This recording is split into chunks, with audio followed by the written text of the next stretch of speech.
of what he was telling us. Scott Ritter, the Chief United Nations Weapons Inspector from 1991 to 1998, stated 6 months before the 2003 invasion that Iraq had been disarmed following the first Gulf War. What I'm telling you is that Iraq has been disarmed. Disarmed. But the bottom line is, for Iraq to have weapons of mass destruction today, they would have had to rebuild a manufacturing base since 1998 when inspectors left. And until someone can demonstrate this, you don't have a weapon of mass destruction. You don't have a threat. That was not only Scott Ritter's view. 6.5 months before 9/11, Colin Powell also reported that Saddam Hussein had not developed weapons of mass destruction and that he did not even pose a threat of conventional power against his neighbors.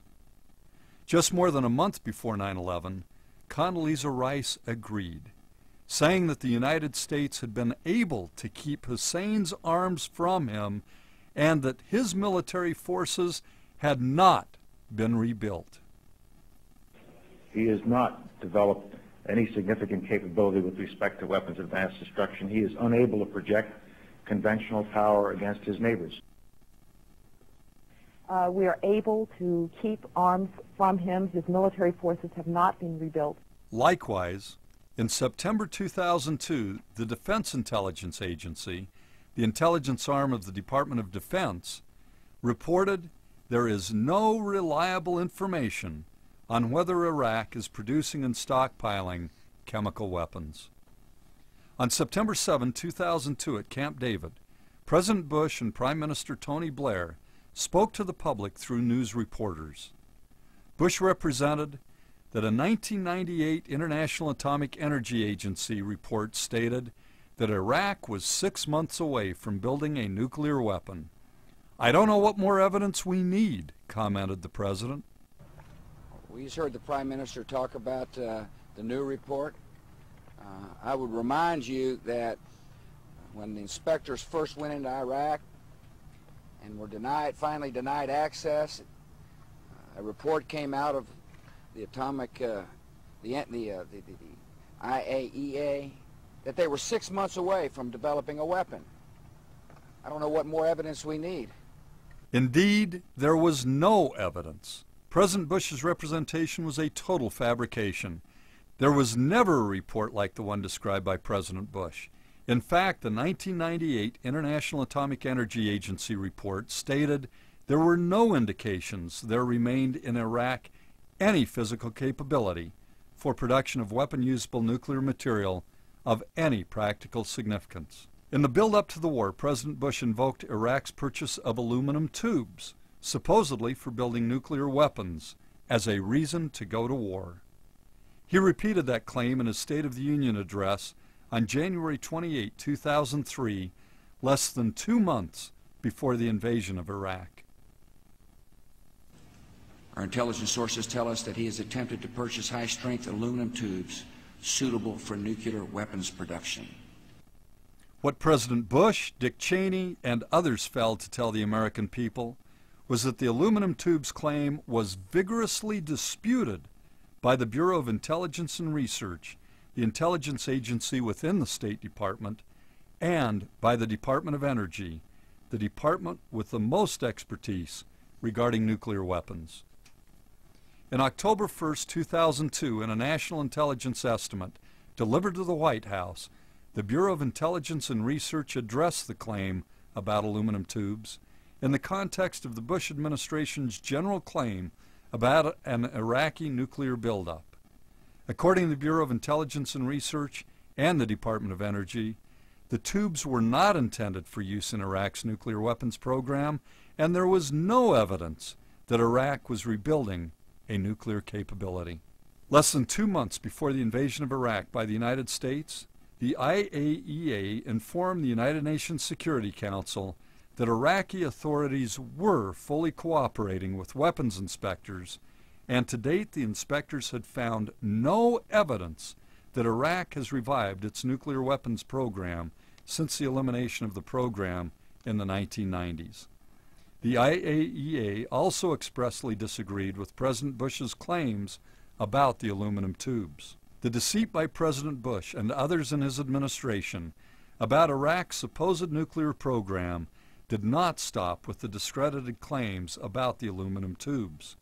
In his 2003 State of the Union address, President Bush said Saddam Hussein was trying to purchase uranium from an African nation to make nuclear weapons. The British government has learned that Saddam Hussein recently sought significant quantities of uranium from Africa. President Bush fraudulently withheld from the American people that the Bureau of Intelligence and Research disagreed with that claim, labeling it highly dubious. President Bush's representations in a State of the Union address constituted a terrible fraud upon the American people, made all the more outrageous by the fact that he was misleading us into an illegal, disastrous war.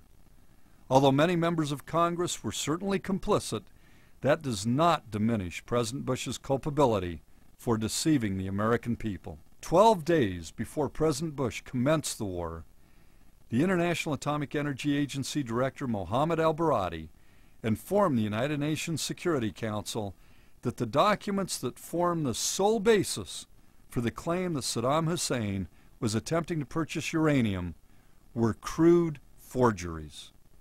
More than 1 month before the invasion of Iraq, Hans Blix, the chief United Nations weapons inspector in Iraq, reported that inspectors had found no evidence of weapons of mass destruction apart from a few empty chemical munition shells.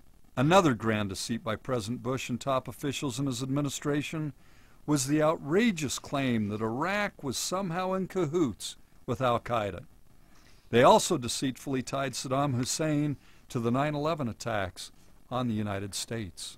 The consensus in the intelligence community was and always has been that there was no operational connection between Iraq and al-Qaeda and no involvement whatsoever by Iraq in the 9/11 attacks. That consensus was set forth in a presidential daily brief provided to President Bush 10 days after 9/11. That consensus was the same as the conclusion of every investigation since the occupation began, including the report of the Pentagon's Inspector General in April 2007. This is what President Bush knew or should have known 1 week before the invasion of Iraq. The consensus of the federal government's intelligence agencies was that there was no operational tie between Iraq and al-Qaeda, and no evidence that Iraq had any connection to the 9/11 attacks on the United States. Iraq was fully cooperating with United Nations weapons inspectors, and the inspectors had found no evidence that Iraq possessed weapons of mass destruction. The Defense Intelligence Agency had concluded there was no reliable information on Iraq's possession of chemical weapons. The Department of Energy and the Bureau of Intelligence and Research had concluded that the Bush administration's claims about Iraq using aluminum tubes in a nuclear program were groundless. The Bureau of Intelligence and Research had concluded that President Bush's contention that Iraq had purchased uranium from Africa was highly dubious, and that the documents that form the sole basis for that contention were crude forgeries. Iraq did not pose an imminent threat to the United States. As former CIA Director George Tenet has since made clear, intelligence analysts never maintained that Iraq posed an imminent threat. Because the Bush administration was not acting in self-defense, the tragic invasion and occupation of Iraq has been utterly illegal. It constitutes a crime against peace, the same crime for which people were convicted at Nuremberg. It is a violation of the Briand-Kellogg Pact, which was initiated by the United States, the Nuremberg Convention, and the United Nations Charter, all of which prohibit attacks against one country by another unless in self-defense.